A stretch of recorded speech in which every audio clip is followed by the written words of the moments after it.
Today on Rappler.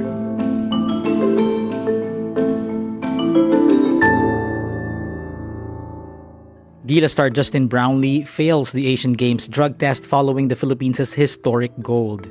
The DFA confirms another OFW was killed in Israel. The DOJ uncovers another immigration corruption scheme similar to the infamous pastillas scam. Former President Rodrigo Duterte gets flack for saying if it were up to him, he would turn Gaza into the world's largest cemetery. Hundreds of Hollywood celebrities sign an open letter in support of Israel.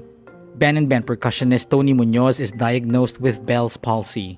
And pop superstar Taylor Swift is seen attending the Chiefs game for the third time. Gilas Pilipinas' naturalized player Justin Brownlee fails an in-competition anti-doping test. The International Testing Agency announces Brownlee, the Philippines' hero following his phenomenal Asian Games stint, tested positive for carboxy-THC, a prohibited substance by the World Anti-Doping Agency linked to cannabis use. Brownlee's case will be elevated to the Anti-Doping Division of the Court of Arbitration for Sport. The development casts a shadow on the Philippines' historic Asian Games basketball championship win. For team events, more than 2 players should have tested positive for a medal to be forfeited, so the Philippine gold stays. Another Filipino worker, a 49-year-old woman, is among those killed near the Gaza-Israel border when Hamas attacked on October 7. Foreign Affairs Undersecretary Eduardo De Vega says the information just reached Philippine authorities after the DNA test was completed. The Department of Foreign Affairs earlier confirmed the death of 2 Filipino caregivers in Israel.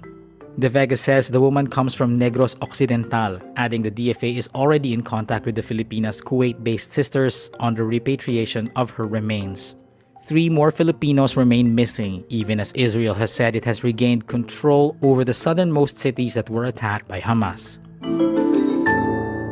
The Justice Department uncovers another scam in the Bureau of Immigration, this time involving blacklisted foreigners who fly in and out of the Philippines after paying a hefty fee. Justice Secretary Boying Remulla says the cost of the escort service of blacklisted persons was at 150,000 pesos. Remulla says the quote, syndicate inside the BI seems to have been resurrected, saying it's like the pastillas scam all over again. In 2020, investigations revealed Chinese employees of Philippine offshore gaming operators or POGOs entered the country with ease for 10,000 pesos per person. The scheme was dubbed pastillas because the alleged payouts were rolled in paper. Remulla says the DOJ is investigating the scheme and looking at personnel movements within the BI. A Marawi leader and human rights activists lambast former President Rodrigo Duterte's comment on the Gaza conflict. The South China Morning Post quotes Duterte as saying, if he were the Prime Minister of Israel, he would turn Gaza into the world's largest cemetery. Marawi City-based Moro Consensus Group leader Drieza Lininding says Duterte is insensitive and uninformed on the Israeli-Palestinian conflict. He tells Duterte, please study. Drieza knows the resemblance between Duterte's comments and what his administration did to Marawi City in 2017. He adds, his way of thinking has no place in a civilized world. Drieza's group calls for a de-escalation of the conflict between Israel and Palestine. Meantime, Karapatan Secretary General Cristina Palabay says Duterte's words show his thirst for killings and genocide. She adds, peace of the graveyard is a mantra of tyrants like Duterte. Over 700 people from the entertainment industry, including actors Gal Gadot, Michael Douglas, and Jerry Seinfeld, sign an open letter in support of Israel in its conflict with Hamas.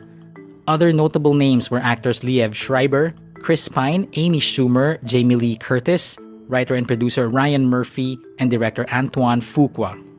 The letter says there is no justification or rationalization for Hamas's actions, calling it barbaric acts of terrorism. It also urges people to remember the horrific images that came out of Israel. Israel's public broadcaster Khan says the death toll after the Saturday attack on Israeli towns has risen to more than 1,300, while Gaza authorities say the Israeli bombing campaign in Gaza killed more than 1,400 Palestinians. Gadot, the Israeli actor who shot to fame playing Wonder Woman, says, quote, my heart is aching for the lives lost and families shattered. Ben&Ben percussionist Toni Muñoz shares she has been diagnosed with Bell's palsy. In an Instagram post, Toni says the life update was something she wanted to share with her followers since she has had the headspace and strength to do so.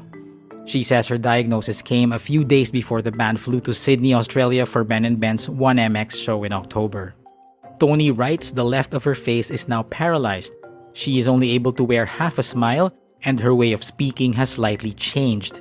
But she adds, she is grateful she can still play, sing, do her job, even if it is more challenging now. Toni has been one of the 9 members of Filipino folk rock band Ben&Ben since its founding in 2017. Bell's palsy is a neurological disorder that causes paralysis or weakness on one side of the face. Pop star Taylor Swift attends the Kansas City Chiefs game for a third time amid rumors of a relationship with football tight end Travis Kelce. Taylor is spotted cheering on Travis in a private box beside his mother, wearing a red Chiefs jacket.